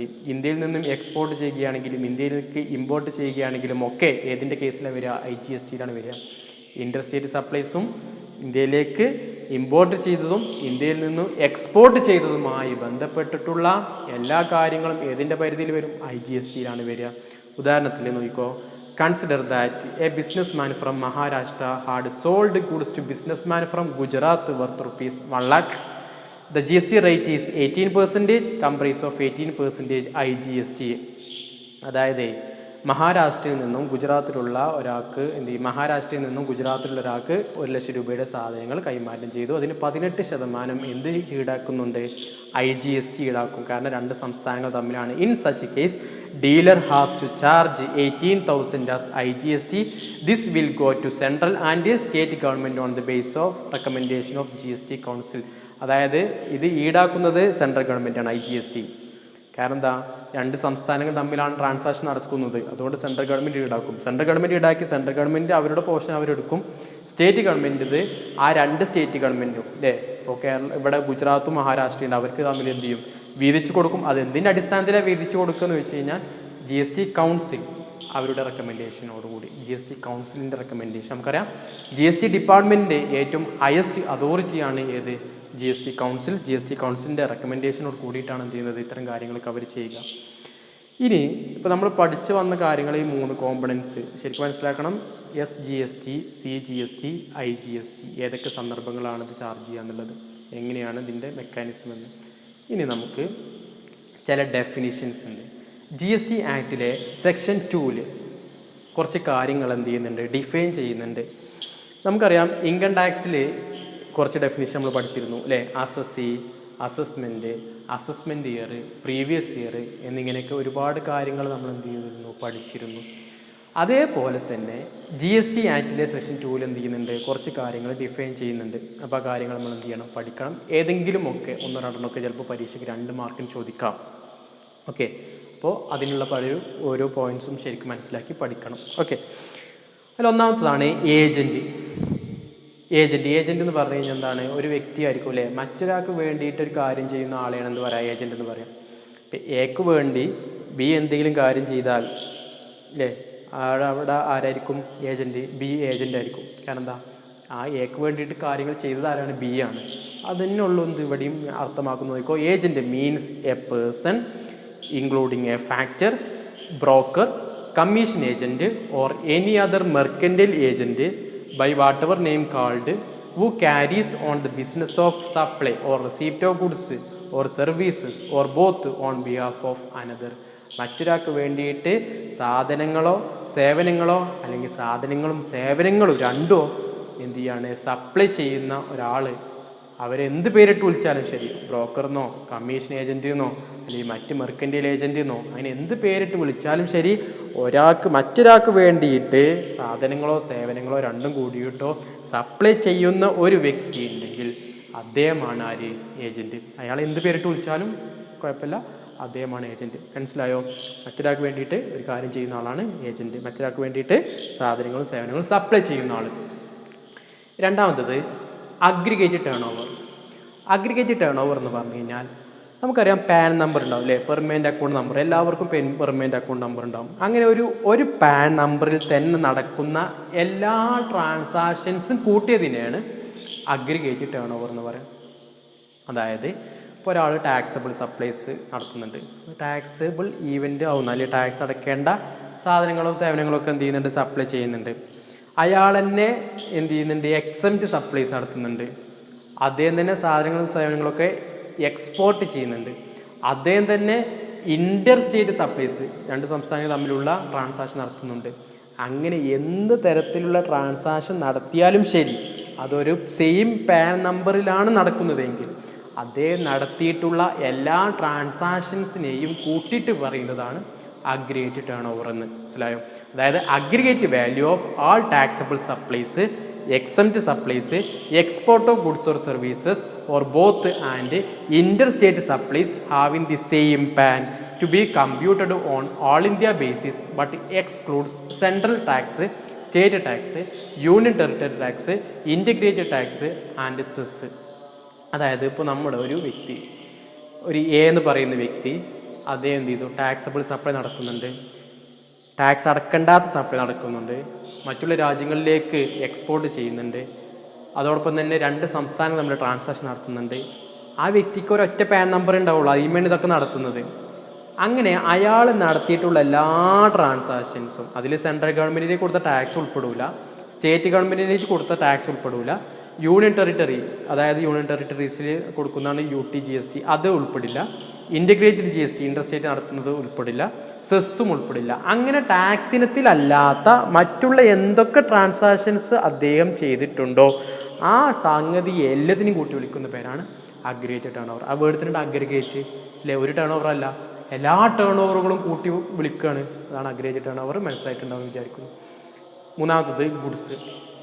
Goods എന്ന് പറഞ്ഞു കഴിഞ്ഞാൽ നമുക്കറിയാം സാധനങ്ങൾ അല്ലേ, സാധനങ്ങൾ എന്ത് വരും, growing crops, actionable claim, grass, അങ്ങനെ ഒരു ലാൻഡുമായി ബന്ധപ്പെട്ട കാര്യങ്ങളോ എന്ത് സാധനമാണെങ്കിലും എന്ന് വരും, ഗുഡ്സ് വരും. നോക്കിക്കോ, it refers to all type of movable property. Movable property ആണ്, ഒരു സ്ഥലത്ത് നിന്ന് മറ്റൊരു സ്ഥലത്തേക്ക് മാറ്റാൻ പറ്റുന്ന ഒരു സാധനമാവണം. അതിൽ ആക്ഷനബിൾ ക്ലെയിം വരും. ഗ്രോയിങ് ക്രോപ്സ് ഒക്കെ എന്ന് പറഞ്ഞാൽ എന്താ, നമുക്ക് ആക്ഷൻ ക്ലെയിം പറഞ്ഞാൽ നമുക്ക് കിട്ടാല സംഗതിയാണ് ആക്ഷനബിൾ ക്ലെയിംസ് പറയാം. ഗ്രോയിങ് ക്രോപ്സ് പറഞ്ഞാൽ നമ്മൾ ഒരു വിളവ്, നമുക്ക് ഇപ്പോൾ ഒരു കൃഷി ഉണ്ട്, ആ കൃഷിയിൽ നിന്ന് കിട്ടുന്ന ആ വളർന്നുകൊണ്ടിരിക്കുന്ന ആ വിളവ്, ഗ്രാസ്, പുല്ലുകൾ, മറ്റെന്ത് സാധനങ്ങളും അല്ലേ, things attached to the land that are agreed to be severed before supply under contract of supply. അത് ഒന്നെങ്കിൽ ഒരു കോൺട്രാക്റ്റ് പ്രകാരം സപ്ലൈ ചെയ്യുന്നതാവാം, അല്ലെങ്കിൽ സപ്ലൈ ചെയ്തതാവാം. അങ്ങനെയുള്ള സാധനങ്ങളെല്ലാം പറയുന്ന പേരാണ് goods. It exclude securities and money. ഇതിലെന്ത് വരില്ല, സെക്യൂരിറ്റീസ് ആൻഡ് മണി ഏതിൽ വരില്ല, ഗുഡ്സിൽ വരില്ല. സെക്യൂരിറ്റീസും മണിയും ഏതിൽ വരില്ല, ഗുഡ്സിൽ വരില്ല എന്നുള്ള കാര്യം മനസ്സിലാക്കാം. മറ്റൊന്ന് അഗ്രികൾച്ചറിസ്റ്റ്. അഗ്രികൾച്ചറിസ്റ്റ് എന്ന് പറഞ്ഞാൽ അഗ്രികൾച്ചർ പർപ്പസ് അല്ലെങ്കിൽ അഗ്രികൾച്ചർ കൃഷി ആര് ചെയ്യുന്നുവോ അവരാണല്ലോ അഗ്രികൾച്ചറിസ്റ്റ്. അറിയുന്ന കാര്യം തന്നെയാണ്. An individual or HUF who undertakes cultivation of land by own labor or by labor of family or by servants on wages payable in cash or kind. ഒരാൾ അയാൾ തന്നെ കൃഷി ചെയ്യുകയോ അയാളുടെ ലാൻഡിൽ കൃഷി ചെയ്യാം, അല്ലെങ്കിൽ അയാളെ ഫാമിലിയുള്ള മറ്റേതൊരു മെമ്പേഴ്സ് കൃഷി ചെയ്യുക, അല്ലെങ്കിൽ അദ്ദേഹത്തിൻ്റെ സെർവൻറ്റിന് കൂലി കൊടുത്തുകൊണ്ടുള്ള ക്യാഷ് ആയിട്ടോ അല്ലെങ്കിൽ കൈൻഡായിട്ടോ. ഇപ്പോൾ ചില പണ്ടൊക്കെ കൈൻഡായിട്ടായിരുന്നു കൂലി കൊടുത്തിരുന്നത്, നെല്ലുണ്ടാക്കിയ നെല്ല് കൂലി കൊടുക്കും. അങ്ങനെ നെല്ല് കൂലി കൊടുക്കുക, അല്ലെങ്കിൽ എന്ത് പ്രൊഡക്റ്റാണുള്ളത് ആ പ്രൊഡക്റ്റ് കൂലി കൊടുത്തോ അല്ലെങ്കിൽ ക്യാഷ് കൊടുത്തോ ഒരാളുടെ സെർവൻറ്റോ അല്ലെങ്കിൽ ആ വ്യക്തിയോ അല്ലെങ്കിൽ ആ ഫാമിലി മെമ്പറോ കൃഷി ചെയ്യുന്നുണ്ടെങ്കിൽ അവരെ പറയുന്ന പേരാണെന്ത്? അഗ്രികൾച്ചറിസ്റ്റ്. ഇപ്പം എനിക്ക് ഒരു ഭൂമിയുണ്ട്, അന്നെങ്കിൽ ഞാൻ കൃഷി ചെയ്യുക, അല്ലെങ്കിൽ എൻ്റെ സെർവൻറ്റ് ചെയ്യുക, അല്ലെങ്കിൽ എൻ്റെ വീട്ടിൽ മറ്റാരെയും ചെയ്യുക. അപ്പോൾ ഞാൻ അവിടെ ആരാണ്? അഗ്രികൾച്ചറിസ്റ്റ് ആണെന്ന് അർത്ഥം. അടുത്തത് ബിസിനസ് എന്ന് പറഞ്ഞാൽ നമ്മൾ കൊമേഴ്സ് ട്രേഡ് എന്നൊക്കെ പറഞ്ഞ് പഠിക്കുന്ന അത് തന്നെയാണ് ഇൻകം ടാക്സിൽ ഡിഫൈൻ ചെയ്ത അതേ കാര്യങ്ങൾ തന്നെയാണ്. ഇനി trade, commerce, manufacture, profession, vocation, adventure or any other similar activity whether it is for financial benefit. Financial ബെനിഫിറ്റിന് വേണ്ടിയിട്ട് ചെയ്യുന്ന എന്തുമാവാം. എന്ത് മീൻസ് നമ്മൾ പ്രൊഫഷനും ഇതിൽ വരുന്നുണ്ട്. ഇൻകം ടാക്സിൽ നമ്മൾ ബിസിനസ്, പ്രൊഫഷന് രണ്ട് വ്യത്യസ്തമായിട്ടാണ് പഠിച്ചിരുന്നത് അല്ലേ. Trade, commerce, manufacture or in the concern of any trade, commerce, manufacture ആണ് ഇൻകം ടാക്സിൽ ബിസിനസ്. പ്രൊഫഷൻ എന്ന് പറഞ്ഞാൽ അതിൽ വൊക്കേഷനൊക്കെ ഉണ്ട്, ഡാൻസിങ്, മ്യൂസിക് അങ്ങനെയൊക്കെ ചെയ്തുകൊണ്ട് ദൈനംദിന ചെലവുകൾക്ക് മീറ്റ് ചെയ്യുന്ന ആളുകളുണ്ടാവും അല്ലേ. ഡാൻസ് കളിച്ചിട്ടും പാട്ട് പാടിയിട്ടൊക്കെ, അതൊക്കെയാണ് വൊക്കേഷൻ എന്ന് പറയുന്നത്. എന്നാൽ ഇവിടെ എല്ലാം വരും, ബിസിനസ്സിൽ തന്നെ ബിസിനസ്സും വരും, ട്രേഡ്, കൊമേഴ്സ്, മാനുഫാക്ചറും വരും, പ്ലസ് പ്രൊഫഷനും ഏതിൽ വരും? പ്രൊഫഷനും വൊക്കേഷനൊക്കെ ഏതിൽ വരും? ബിസിനസ്സിൽ തന്നെ വരുമെന്ന് മനസ്സിലാക്കാം. മറ്റൊന്ന്, അത് ഫിനാൻഷ്യൽ ബെനിഫിറ്റിനാവണേ, വെറുതെ ചെയ്യുന്നതല്ല. മറ്റൊന്ന് casual taxable person. Casual taxable person എന്ന് പറഞ്ഞു കഴിഞ്ഞാൽ ഒരാൾ സാധാരണ സപ്ലൈ, ഇവിടെ നമുക്ക് ഇൻകം ടാക്സിൽ GST പഠിക്കേണ്ട സപ്ലൈ ആണല്ലോ, ഇങ്ങനെയുള്ള സപ്ലൈ ചെയ്യുന്ന വ്യക്തിയൊന്നുമല്ല. അയാൾ ഒരു സന്ദർഭത്തിൽ അയാൾക്ക് എന്ത് വേണ്ടി വന്നു? സാധനങ്ങളും സേവനങ്ങളൊക്കെ സപ്ലൈ ചെയ്യേണ്ടി വന്നു. അദ്ദേഹം ആരായി? ടാക്സ് അടക്കാൻ ബാധ്യസ്ഥനായിട്ടുള്ള ഒരാളായി മാറി. അപ്പോൾ അയാളാണ് ആര്? Casual taxable person. അയാളെ ജോലി അതല്ല, പക്ഷെ ഒരു സന്ദർഭത്തിൽ അയാൾക്ക് എന്ത് ചെയ്യേണ്ടി വന്നു? സാധനങ്ങളോ സേവനങ്ങളോ സപ്ലൈ ചെയ്യേണ്ടി വന്നു. അങ്ങനെ സപ്ലൈ ചെയ്യേണ്ടി വന്നു എങ്കിൽ അദ്ദേഹം ആരായി മാറും? Casual taxable person. ക്യാഷ്വൽ ആ വേർഡിൽ തന്നെ ഉണ്ട്, ക്യാഷ്വലായിട്ട് അദ്ദേഹം സപ്ലയർ ആയതാണ്. It means A person who occasionally, ആ വേർഡ് നോക്ക്, occasionally undertakes transactions involving supply of goods or services or both in course or furtherance of business, whether as principal, agent or any other capacity in a state or a union territory where he has no fixed place of business. ഇയാൾക്ക് സ്വന്തമായിട്ടൊരു ബിസിനസ്സിൻ്റെ place ഒന്നുമില്ല, പക്ഷേ ഒരു സന്ദർഭത്തിൽ അദ്ദേഹത്തിൻ്റെ ഒരു ബിസിനസ്സിന് വേണ്ടിയിട്ടോ അല്ലെങ്കിൽ മറ്റെന്തെങ്കിലും പർപ്പസിന് വേണ്ടിയിട്ടോ ഒരു ട്രാൻസാക്ഷൻസ് നടത്തേണ്ടി വന്നു എങ്കിൽ, അദ്ദേഹം പ്രിൻസിപ്പളായിട്ട് വർത്തിക്കേണ്ടി വന്നു അല്ലെങ്കിൽ ഏജൻ്റായിട്ട് പ്രവർത്തിക്കേണ്ടി വന്നു എങ്കിൽ അവരെയാണ് ക്യാഷ്വൽ ടാക്സബിൾ പേഴ്സൺ. ഇപ്പോൾ രണ്ട് പാടാൻ മനസ്സിലാക്കണം, ഒക്കേഷണലി എന്നും no fixed place of business. അവർക്ക് എന്തില്ല? ഒരു ഫിക്സഡ് പ്ലേസ് ഓഫ് ബിസിനസ് ഒന്നും ഇല്ല എന്നുള്ള കാര്യം എന്ത് ചെയ്യണം? മനസ്സിലാക്കണം. മറ്റൊരു പോയിൻ്റാണ് കോമ്പോസിറ്റ് സപ്ലൈ. കോമ്പോസിറ്റ് സപ്ലൈ എന്ന് പറഞ്ഞു കഴിഞ്ഞാൽ it means a supply made by taxable person to a recipient consisting of two or more taxable supplies of goods or services, both or any combination of thereof, which is naturally bundled and supplied in conjunction with each other in the ordinary course of business, one of which is a principal supply. അതായത് നമ്മൾ ഒന്നിൽ കൂടുതൽ സാധനങ്ങൾ ഒരേ സമയം supply ചെയ്യാം. അതിലൊരു സാധനം പ്രിൻസിപ്പിൾ ആയിരിക്കും, അതാണ് ഇതിൽ ഇമ്പോർട്ടൻ്റ്. ആ സാധനത്തിന് വേണ്ടിയിട്ടായിരിക്കാം മറ്റുള്ള സാധനങ്ങളൊക്കെ സപ്ലൈ ചെയ്യുന്നത്. ഉദാഹരണത്തിന് ഇപ്പോൾ നമ്മൾ മൊബൈൽ ഫോൺ വാങ്ങിക്കുകയാണെങ്കിൽ ആ മൊബൈൽ ഫോണിൻ്റെ കൂടെ എന്തൊക്കെ കിട്ടും? ചാർജർ കിട്ടും അല്ലേ, ഹെഡ്സെറ്റ് കിട്ടും അല്ലേ, അങ്ങനെയുള്ള കാര്യങ്ങളൊക്കെ കിട്ടൂലേ. അതെന്താണ്? അതിലൊരു പ്രിൻസിപ്പൽ പ്രൊഡക്റ്റ് ഫോണും കിട്ടും. ആ മൊബൈൽ ഫോണിൻ്റെ കൂടെയാണ് മറ്റേ കിട്ടുന്നത്. അപ്പോൾ അതിലുള്ള പ്രിൻസിപ്പൽ സപ്ലൈ എന്ന് പറയുന്നത് ഏതാണ്? മൊബൈൽ ഫോണാണ്. മൊബൈൽ ഫോണിൻ്റെ കൂടെ ചാർജർ കിട്ടുക എന്ന് പറയുന്നത് എന്താണ്? അതിൽ ഒന്നിൽ കൂടുതൽ പ്രൊഡക്റ്റ് ഒരുമിച്ച് തരല്ലേ. അങ്ങനെ ഒന്നിൽ കൂടുതൽ പ്രൊഡക്റ്റ് ബണ്ടിലാക്കിയിട്ടാണ് നമുക്ക് തരുന്നത് എങ്കിൽ അതിനെയാണ് കോമ്പോസിറ്റ് സപ്ലൈ എന്ന് പറയുന്നത്. It means a supply made by a taxable person to a recipient consisting of two or more taxable supplies of goods or services or both or any combination of thereof which is naturally ബണ്ടിലാക്കിയിട്ടാണ് കൊടുക്കുന്നത് and supplied in conjunction with each other. എന്ത് conjunction ആയിട്ടാണ് കൊടുക്കുന്നത്, എന്തിനാണ് സാധാരണ ബിസിനസ്സിൻ്റെ purpose ആയിട്ട് തന്നെ. Which is one of which is A principal supply. ഇതിൽ ഒന്ന് പ്രിൻസിപ്പൽ സപ്ലൈ ആയിരിക്കും. ഉദാഹരണത്തിന് ആ മൊബൈൽ ഫോണിൻ്റെ കാര്യം മാത്രം ആലോചിച്ചാൽ മതി. മൊബൈൽ ഫോണിൻ്റെ കൂടെ ചാർജർ ഹെഡ്സെറ്റ് കൊടുക്കുന്നത്. എക്സാമ്പിൾ നമ്മൾ കൊടുത്തിട്ടുണ്ട് charger supplied along with mobile phone. Mobile ഫോണിൻ്റെ കൂടെ ചാർജർ കൂടി സപ്ലൈ ചെയ്യുന്ന എന്താണ്, കോമ്പോസിറ്റ് സപ്ലൈ ആണ്. അടുത്തത് continuous supply of goods. Continuous supply of goods എന്ന് പറഞ്ഞു കഴിഞ്ഞാൽ നമ്മൾ ഇപ്പോൾ ഒരു ഗുഡ്സ്, ഒരു സാധനം എന്ത് ചെയ്തു, ഒരാൾക്ക് സപ്ലൈ ചെയ്തു, ഇനി നാളെയും അത് സപ്ലൈ ചെയ്യണം, മറ്റന്നാളും സപ്ലൈ ചെയ്യണം. അല്ലെങ്കിൽ ഇന്നൊന്ന് സപ്ലൈ ചെയ്തു, ഇനി അടുത്ത മാസം 5-ാം തീയതി സപ്ലൈ ചെയ്തു, പിറ്റത്തെ മാസം 5-ാം തീയതി സപ്ലൈ ചെയ്തു. അല്ലെങ്കിൽ ജൂണിൽ സപ്ലൈ ചെയ്തു, പിറ്റത്തെ വർഷം ജൂണിൽ സപ്ലൈ ചെയ്തു, പിറ്റേത്തെ വർഷം ജൂണിൽ സപ്ലൈ ചെയ്തു. അങ്ങനെ ഒരു കണ്ടിന്യൂസ് പീരീഡിൽ അല്ലേ, പീരിയോഡിക്കലി എന്തെങ്കിലും സാധനങ്ങൾ നമ്മൾ സപ്ലൈ ചെയ്യുകയാണെങ്കിൽ അല്ലേ, ഒരു സപ്ലയർ സപ്ലൈ ചെയ്യുകയാണെങ്കിൽ അതിനെയാണ് continuous supply of goods എന്ന് പറയും. It means a supply of goods which is provided or agreed to be provided continuously under a contract whether by means of a wire. വയറിലൂടെ ഇപ്പോൾ നമ്മൾ cable T V ഒക്കെ എന്താണ് നമുക്ക് എന്നും കിട്ടിക്കൊണ്ട് continuous ആയിട്ട് കിട്ടിക്കൊണ്ടേയിരിക്കുകയാണ് അല്ലേ. പൈപ്പ് ലൈനിൽ ഗ്യാസ് വരിക, അല്ലെങ്കിൽ വെള്ളം വരിക, അതൊക്കെ എന്താണ് കണ്ടിന്യൂസ് സപ്ലൈ ഓഫ് ഗുഡ്സ് ആണ്. For which supplier invoice the recipient on a regular basis and includes supply of such goods as government may be subject to such condition by notification. Specific government notification അനുസരിച്ചൊക്കെ specify ചെയ്ത notification അനുസരിച്ചൊക്കെ continuous ആയിട്ട് വയറിലൂടെയോ കേബിളിലൂടെയോ അല്ലെങ്കിൽ pipe ലൈനിലൂടെയോ ഒക്കെ continuous ആയിട്ട് നമുക്ക് സാധനങ്ങൾ കിട്ടിക്കൊണ്ടേയിരിക്കുകയാണെങ്കിൽ അതിനെയാണ് കണ്ടിന്യൂസ് സപ്ലൈ ഓഫ് ഗുഡ്സ് എന്ന് പറയുന്നത്. മറ്റൊന്ന് കണ്ടിന്യൂസ് സപ്ലൈ ഓഫ് സർവീസസ്. തിരുനേരം സർവീസസ് എന്താണ്, കണ്ടിന്യൂസ് ആയിട്ട് നമുക്ക് സർവീസസ് കിട്ടി, ഒരു പീരിയോഡിക്കലി സർവീസസ് കിട്ടിക്കൊണ്ടേയിരിക്കുകയാണെങ്കിൽ അതിനാണ് കണ്ടിന്യൂസ് സപ്ലൈ ഓഫ് സർവീസസ് എന്ന് പറയുന്നത്. It means a supply of services which is provided or to be agreed to provide continuously under a contract for a period exceeding 3 months with a periodic payment obligations and includes supply of government may be government specify ചെയ്തിട്ടുള്ള അല്ലെങ്കിൽ മറ്റേതെങ്കിലും തരത്തിലുള്ള സേവനങ്ങൾ കാലാകാലം കിട്ടിക്കൊണ്ടേയിരിക്കുക, periodically കിട്ടിക്കൊണ്ടേയിരിക്കുകയാണെങ്കിൽ അതിനാണ്, അത് supply ചെയ്യുന്നതിനെയാണ് കണ്ടിന്യൂസ് സപ്ലൈ ഓഫ് സർവീസസ് എന്ന് പറയുന്നത്. മറ്റൊന്ന് exempt supply.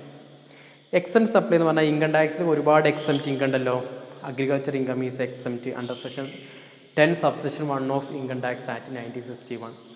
Dividend from Indian company is exempt എന്നൊക്കെ പറയും, നമ്മൾ പഠിച്ചിട്ടുണ്ട്. അതേപോലെ ചില സാധനങ്ങൾ അല്ലെങ്കിൽ സേവനങ്ങളൊന്നും സപ്ലൈ ചെയ്താൽ അത് GST അടയ്ക്കേണ്ടതില്ല. അത്തരത്തിലുള്ള സപ്ലൈയാണ് exempted supply. It means supply of any goods or services or both which attract nil rate of tax or which may be wholly exempt from tax under GST Act, IGST and IGST Act and includes and non-taxable supply. അതായത് tax charge ചെയ്യാത്ത സപ്ലൈകളെയാണ് അല്ലെങ്കിൽ 0 rate of tax ഈടാക്കുന്നതിനെയാണ് ഇത് പറയുന്നത്. ഇപ്പോൾ ചില സാധനങ്ങളൊക്കെ ഉണ്ട്, basic ആയിട്ടുള്ള ചില പ്രൊഡക്ട്സ് ഒക്കെ ഉണ്ട്, അത്തരം പ്രൊഡക്ട്സിനൊക്കെ 0% 0% ആയിരിക്കും എന്ത് ചെയ്യുക, ടാക്സ് ചാർജ് ചെയ്യുക. അതൊക്കെ ഇതിൽ വരും. എക്സംപ്റ്റ് സപ്ലൈ ആണ്. അത് സപ്ലൈ ചെയ്ത് കരുതി അതിന് ടാക്സ് കൊടുക്കണമെന്നുണ്ടോ? ഇല്ലല്ലോ, അതിന് ടാക്സ് കൊടുക്കേണ്ട ആവശ്യമില്ല. അതാണ് എക്സംപ്റ്റഡ് സപ്ലൈ എന്നുകൊണ്ട് ഉദ്ദേശിക്കുന്നത്. എക്സംപ്റ്റഡ് ഇൻകം പോലെ തന്നെ. അടുത്തതാണ് ഇൻപുട്ട് ടാക്സ്. ഇൻപുട്ട് ടാക്സ് എന്ന് പറഞ്ഞു കഴിഞ്ഞാൽ നമ്മളൊരു സാധനം നമ്മൾ വാങ്ങിക്കുന്ന സമയത്ത് ഇപ്പോൾ ഒരു രജിസ്റ്റേർഡ് പേഴ്സണ് എന്ത് ചെയ്യും, സാധനങ്ങളും സേവനങ്ങളൊക്കെ വാങ്ങിയിട്ടാണ് എന്ത് ചെയ്യുന്നത്, മറ്റൊരാൾക്ക് വിൽക്കുന്നത്. ശരിയല്ലേ? ഇപ്പോൾ ഒരു കച്ചവടക്കാരൻ അദ്ദേഹം ഹോൾസെയിലിൽ നിന്നും സാധനങ്ങൾ വാങ്ങിയിട്ട് അത് റീറ്റെയിലർ നിലക്ക് അദ്ദേഹം കസ്റ്റമേഴ്സിന് വിൽക്കുകയാണ് ചെയ്യുന്നത്. അപ്പോൾ അദ്ദേഹം ആ സാധനങ്ങളും സേവനങ്ങളും വാങ്ങുന്ന സമയത്ത് അദ്ദേഹം കൊടുക്കുന്ന ടാക്സാണ് ഇൻപുട്ട് ടാക്സ് എന്ന് പറയുന്നത്. മനസ്സിലായോ? ഹോൾസെയിലറുടെ കയ്യിൽ നിന്ന് വാങ്ങുമ്പോൾ ഇയാൾ അങ്ങനെയൊക്കെ ടാക്സ് കൊടുക്കണ്ടേ, GST എമൗണ്ട് കൊടുക്കുന്നില്ലേ?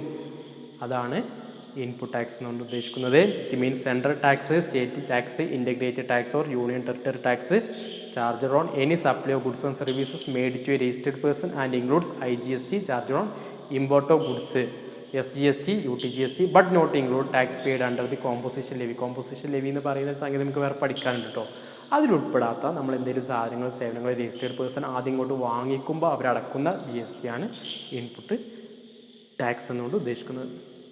അടുത്തത് മിക്സഡ് സപ്ലൈ. നേരത്തെ നമ്മൾ കോമ്പോസിറ്റ് സപ്ലൈ പഠിച്ചല്ലോ. ആ കോമ്പോസിറ്റ് സപ്ലൈനേറ്റ് സാമ്യമുള്ള ഒന്ന് തന്നെയാണ് ഇത് മിക്സഡ് സപ്ലൈ. അതായത് ഒന്നിൽ കൂടുതൽ പ്രൊഡക്റ്റും കാര്യങ്ങളൊക്കെ ഉണ്ട്. എന്നാൽ ഇവിടെ എന്ത് ചെയ്യുന്നുണ്ട്, 2 or more പ്രൊഡക്ട്സ് ആണ് ഒരുമിച്ച് എന്ത് ചെയ്യുന്നത് കൊടുക്കുന്നത്. എന്നാൽ എല്ലാത്തിനും കൂട്ടിയിട്ട് ഒരൊറ്റ വിലയാണ് സപ്ലൈ ചെയ്യുന്നത്. നോക്കിക്കോ, mixed supply it means 2 or more individual supplies of goods and services. രണ്ടോ അതിൽ കൂടുതലോ സാധനങ്ങളോ സേവനങ്ങളോ സപ്ലൈ ചെയ്യുന്നത്. ഓർ എനി കോമ്പിനേഷൻ, രണ്ടും കൂട്ടിയിട്ടാണ്. Thereof made in conjunction with each other. അവരെന്ത് ചെയ്ത് രണ്ടും ബണ്ടിലാക്കിയിട്ടാണ് by a tax person for a single price where supply does not constitute a composite supply. എല്ലാത്തിനും ഒരൊറ്റ പ്രൈസാണ്. ഉദാഹരണം ചോക്ലേറ്റ് ബോക്സ്. ഒരു ചോക്ലേറ്റ് ബോക്സിൽ പലതരത്തിലുള്ള ചോക്ലേറ്റ് ഉണ്ടാവും അല്ലേ. എല്ലാത്തിനും കൂട്ടിയിട്ട് ഒരൊറ്റ വിലയാണ് അവരെന്ത് ചെയ്യുന്നത് ഗിഫ്റ്റ് പാക്കിനൊക്കെ ചാർജ് ചെയ്യുക അല്ലേ. ഒരു ഗിഫ്റ്റ് പാക്ക് ചോദിച്ചു കഴിഞ്ഞാൽ പലതരത്തിലുള്ള ചോക്ലേറ്റ് ഉണ്ടാവും. ആ ചോക്ലേറ്റിന് എല്ലാത്തിനും കൂടിയിട്ട് ഒറ്റ വിലയായിരിക്കും അവർ ചാർജ് ചെയ്യുക.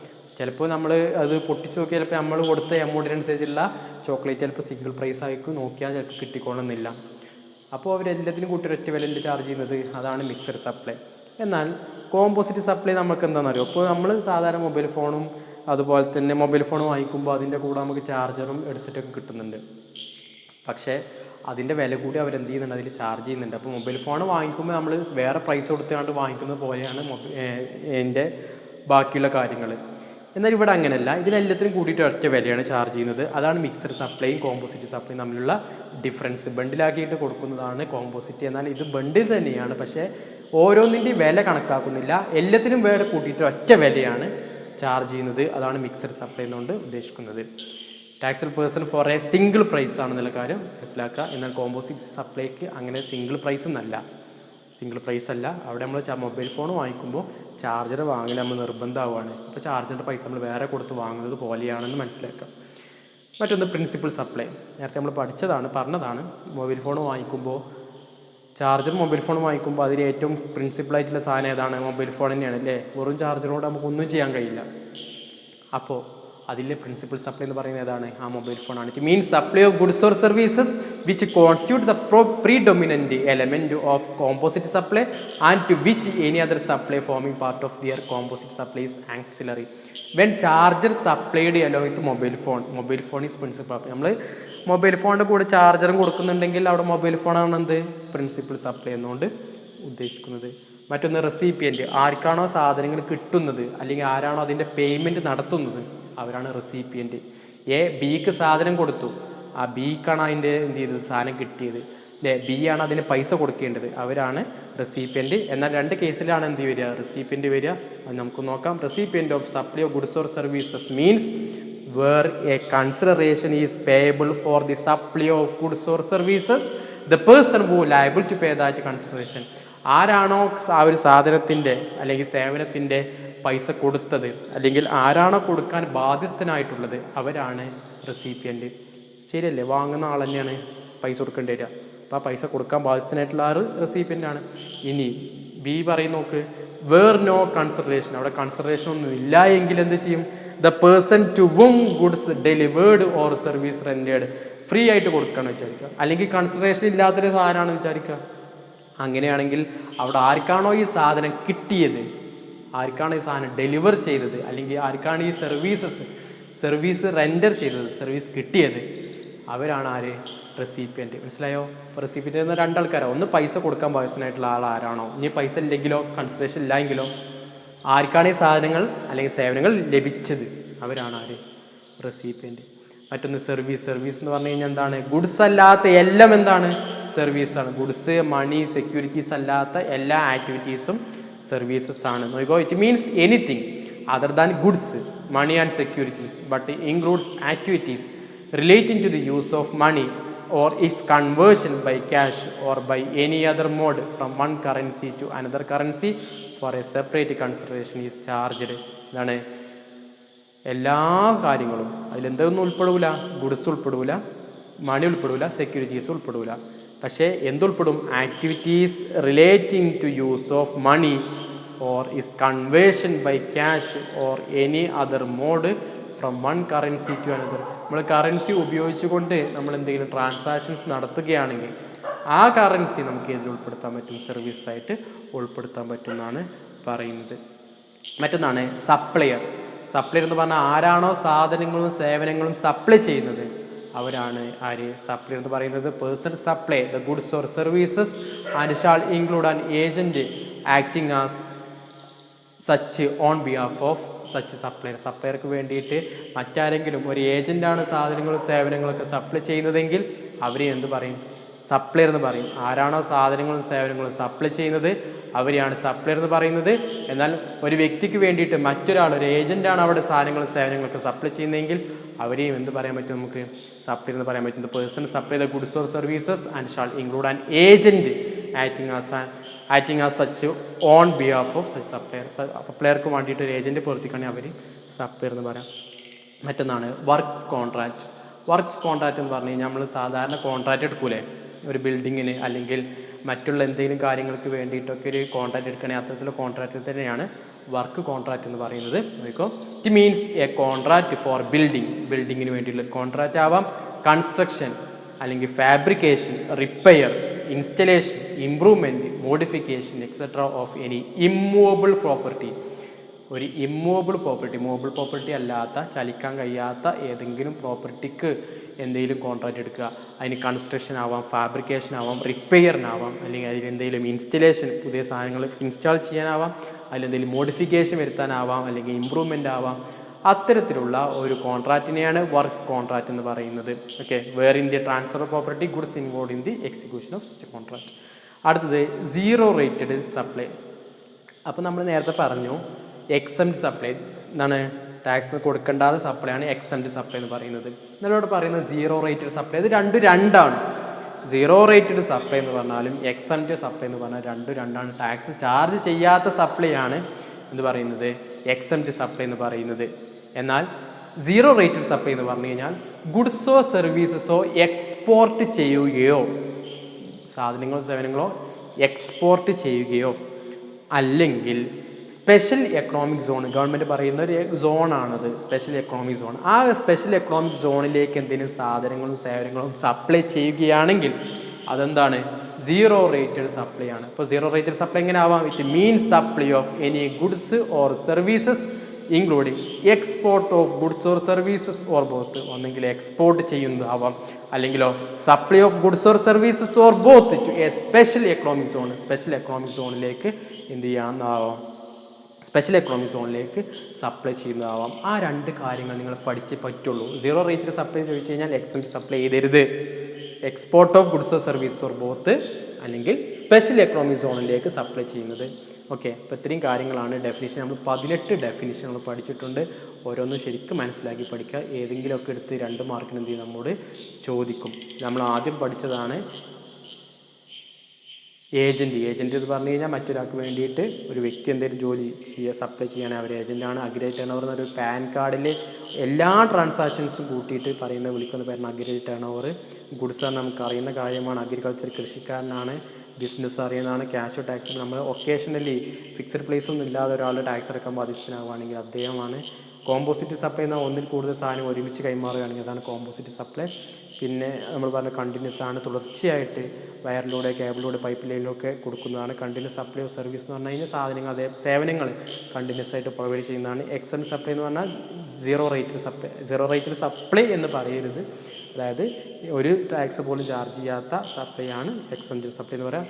ഇൻപുട്ട് ടാക്സ് എന്ന് പറഞ്ഞു കഴിഞ്ഞാൽ സെൻട്രൽ ടാക്സും അതുപോലെ തന്നെ സ്റ്റേറ്റ് ടാക്സും ഏതും ആവാം. സാധനങ്ങൾ ഒരു രജിസ്റ്റേർഡ് പേഴ്സൺ വാങ്ങിക്കുമ്പോൾ അവർ കൊടുക്കുന്ന ടാക്സാണ് ഇൻപുട്ട് ടാക്സ്.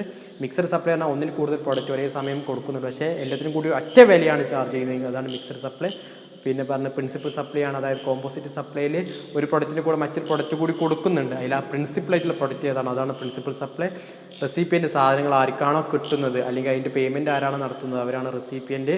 പിന്നെ സർവീസ് എന്ന് പറഞ്ഞു കഴിഞ്ഞാൽ നമുക്കറിയാം സാധനങ്ങളല്ലാത്ത എല്ലാം എന്താണ് സർവീസാണ്. സപ്ലൈ എന്ന് പറഞ്ഞാൽ ആരാണോ സാധനങ്ങൾ സേവനങ്ങളോ കൈമാറ്റം ചെയ്ത് സപ്ലൈ ചെയ്യുന്നത് അവരാണ് സപ്ലയർ എന്ന് പറയുന്നത്. വർക്ക് കോൺട്രാക്റ്റ് എന്ന് പറഞ്ഞാൽ നമ്മൾ പറഞ്ഞു എന്താണ് ബിൽഡിങ്ങും കൺസ്ട്രക്ഷൻ ഫാബ്രിക്കേഷനും ഒക്കെ ഒരു ഇമ്മൂവബിൾ പ്രോപ്പർട്ടി മുകളിൽ കോൺട്രാക്റ്റ് എടുക്കുകയാണെങ്കിൽ അത്. സീറോ റേറ്റഡ് സപ്ലൈ എന്ന് പറഞ്ഞു കഴിഞ്ഞാൽ ഗുഡ്സ് ആൻഡ് സർവീസസ് എക്സ്പോർട്ട് ചെയ്യുകയോ അല്ലെങ്കിൽ സ്പെഷ്യൽ എക്കണോമിക് സോണിലേക്ക് സപ്ലൈ ചെയ്യുകയോ ചെയ്യുകയാണെങ്കിൽ അതാണ് സീറോ റേറ്റഡ് സപ്ലൈ. ഇനി നമുക്കിതിൽ പഠിക്കാനുള്ളത് disadvantages or limitations of G S T. Essay question വരെ ചോദിക്കാവുന്ന ഒരു ക്വസ്റ്റ്യനാണ് disadvantages or limitations of G S T. G S ടിയുടെ ലിമിറ്റേഷൻസ് എന്തൊക്കെയാണ്? അതിലൊന്നാമത്താണ് ട്രാൻസിഷൻ പ്രൂവ്ഡ് കോംപ്ലക്സ്. എന്ന് വെച്ച് കഴിഞ്ഞാൽ adoption and migration into a new G S T system is a complex task. നമ്മുടെ സ്ഥാപനത്തിൽ നിലവിലൊരു ടാക്സ് സിസ്റ്റം ഉണ്ടായിരുന്നു. പെട്ടെന്നൊരു ദിവസം ജി എസ് ടിയിലേക്ക് വരിക എന്ന് പറയുന്നത് അത്ര എളുപ്പമുള്ള കാര്യമല്ല. അപ്പോൾ അതെന്താണ്, കുറച്ച് കോംപ്ലക്സ് ടാസ്ക് ആണെന്നുള്ളതാണ് പറയുന്നത്. രണ്ടാമത് ചേഞ്ച് സോഫ്റ്റ്വെയർ. നമ്മുടെ സ്ഥാപനത്തിൽ ഉണ്ടായിരുന്ന സോഫ്റ്റ്വെയർ എന്ത് ചെയ്യേണ്ടി വരും? മാറ്റേണ്ടി വരും. കാരണം അതിൽ ജി എസ് ടി ഉണ്ടാവില്ല. മൂന്നാമത്തത് നോട്ട് എ സിംഗിൾ ടാക്സ്. നമ്മളെല്ലാം സിംഗിൾ ടാക്സ് എന്ന് പറയുന്നുണ്ടെങ്കിലും സെൻട്രൽ ഗവൺമെൻറ്റും സ്റ്റേറ്റ് ഗവൺമെൻറ്റും സെപ്പറേറ്റ് ടാക്സ് ചാർജ് ചെയ്യുന്നതുകൊണ്ട് തന്നെ അങ്ങനെ സിംഗിൾ ടാക്സ് ഒന്നും നമുക്ക് പറയാൻ പറ്റില്ല എന്നാണ് പറയുന്നത്. അല്ലാതെ മൾട്ടിപ്പിൾ ടാക്സ് റേറ്റ്സ്, ഒരുപാട് ടാക്സ് റേറ്റ് 0%, 5%, 12%, 18, 28 എന്നൊക്കെ പറയുന്ന പലതരത്തിലുള്ള റേറ്റ് ഓഫ് ടാക്സ് ചാർജ് ചെയ്യുന്നുണ്ട്. അതുപോലെ തന്നെ മൾട്ടിപ്പിൾ സ്റ്റേറ്റ് രജിസ്ട്രേഷൻസ് ഉണ്ട്. മൾട്ടിപ്പിൾ സ്റ്റേറ്റ്, അതായത് സെൻട്രൽ ജി എസ് ടിക്ക് വേറെ രജിസ്റ്റർ ചെയ്യണം, അതുപോലെ തന്നെ സ്റ്റേറ്റ് ജി എസ് ടിക്ക് വേറെ വേണം, ഈ വേറെ ഇതിൽ സംസ്ഥാനത്തേക്ക് ട്രാൻസാക്ഷൻ അതിന് വേറെ രജിസ്ട്രേഷൻ, അങ്ങനെ കുറച്ച് രജിസ്ട്രേഷൻ്റെ കോംപ്ലിക്കേഷൻ വരുന്നുണ്ട്. പ്രൊഫഷണൽസിന് ആവശ്യമാണ്. ജി എസ് ടി എന്ന് എല്ലാവർക്കും കാര്യമായിട്ടൊന്നും അറിയില്ലല്ലോ. അപ്പോൾ പ്രൊഫഷണൽസിന് നമ്മൾ എന്ത് ചെയ്യേണ്ടി വരും? സ്ഥാപനത്തിൽ അപ്പോയിൻറ്റ് ചെയ്യേണ്ടി വരും. കമ്പ്യൂട്ടറൈസ്ഡ് ജി എസ് ടി ആണ്. ഇപ്പോൾ എല്ലാം ഓൺലൈനാണ്. നമുക്കറിയാം 10,000 രൂപയ്ക്ക് മുകളിൽ ജി എസ് ടി അടക്കണമെങ്കിൽ അത് ഓൺലൈനായിട്ടേ പറ്റുള്ളൂ. ഒരുപാട് കാര്യങ്ങൾ ഓൺലൈൻ ആയതുകൊണ്ട് തന്നെ അതിൻ്റെ ഒരു ടാസ്ക് ഉണ്ടാകും. ഇലിറ്ററേറ്റ്സിനും ചെറിയ ബിസിനസ് മാൻസിനും ഇത് അത്ര അംഗീകരിക്കാൻ കഴിയുന്ന ഒന്നല്ല എന്നുള്ളതാണ്. മറ്റൊന്ന് ഡ്യുവൽ കൺട്രോൾ. നമുക്കറിയാം ഒരു സ്ഥാപനത്തിന് സെൻട്രൽ ഗവൺമെൻറ്റിൻ്റെയും സ്റ്റേറ്റ് ഗവൺമെൻറ്റിൻ്റെയും കൺട്രോൾ വരികയാണ് അല്ലേ? രണ്ട് ഗവൺമെൻറ്റിൻ്റെയും കൺട്രോൾ വരികയാണ്. അതുകൊണ്ട് അതൊരു ബുദ്ധിമുട്ടാണ്. മറ്റൊന്ന് ഓപ്പറേഷൻ കോസ്റ്റ് കൂടും. കാരണം നമ്മൾ ഇത്തരത്തിലുള്ള പ്രൊഫഷണൽസിനൊക്കെ അപ്പോയിൻറ്റ് ചെയ്യേണ്ടി വരും, പുതിയ കാര്യങ്ങളെക്കുറിച്ച് പഠിക്കേണ്ടി വരും. അപ്പോൾ അതിനൊക്കെ ഒരുപാട് കോസ്റ്റ് വരുന്ന. അപ്പോൾ ഇതാണ് ലിമിറ്റേഷൻസ് അല്ലെങ്കിൽ disadvantages of G S T പറയുന്നത്. ഒന്നാമത് ട്രാൻസിഷൻ പ്രൂവ്ഡ് കോംപ്ലക്സ്, രണ്ടാമത് ചേഞ്ച് ഇൻ സോഫ്റ്റ്വെയർ, മൂന്നാമത്തെ നോട്ട് എ സിംഗിൾ ടാക്സ്, നാലാമത്തെ മൾട്ടിപ്പിൾ ടാക്സ് റേറ്റ്, അഞ്ചാമത്തെ മൾട്ടിപ്പിൾ സ്റ്റേറ്റ് രജിസ്ട്രേഷൻസ്. എന്ന് വെച്ച് കഴിഞ്ഞാൽ വ്യത്യസ്ത സംസ്ഥാനങ്ങളിൽ നമ്മൾ എന്ത് ചെയ്യേണ്ടി വരും? ജി എസ് ടി രജിസ്റ്റർ ചെയ്യണമെന്നാണ്. Professionals needed computerised G S T and dual control. Last one increased operation cost. Okay, അപ്പോൾ നമ്മൾ ഒരുപാട് കാര്യങ്ങൾ ഈ വീഡിയോയിലൂടെ ഡിസ്കസ് ചെയ്തിട്ടുണ്ട്. ശരിക്കും മനസ്സിലാക്കി പഠിക്കുക. എന്തെങ്കിലും ഡൗട്ട് ഉണ്ടെങ്കിൽ ചോദിക്കാം. Okay, thank you.